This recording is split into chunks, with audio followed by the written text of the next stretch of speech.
The city may be moving quickly, but its markets have slowed right down.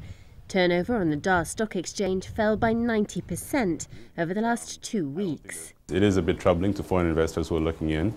The main concern is if the locals are pulling out, why should the foreigners, invest more into the local market? But at the same time, it is understood as kind of like a market shift that is bound to happen because of the stagnant nature of our local market. Analysts believe some of the fall can be explained by investors cashing in stock to invest instead in the telecoms giant Vodacom, which is floating 25% of its shares. But the shift also follows issues in the mining industry. The government has recently banned exports of copper and gold concentrates, and last week announced a tax audit on mining companies. Tanzania has made collecting tax a flagship policy, saying it wants to give back more to the people. But some believe that could make investors nervous.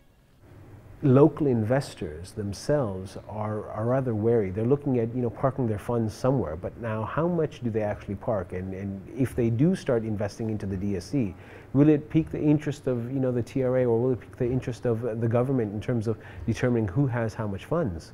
So I think that there's also a sense of wariness in terms of showing how much wealth one would have. Analysts hope the market may pick up as companies announce their dividends later this month.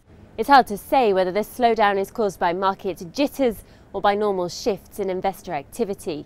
The Dar Stock Exchange is small and may not be the best measure of the health of the Tanzanian economy. But if it is to drive the country's growth, it needs many more investors in the years ahead. Lucy Taylor, CGTN, Dar es Salaam.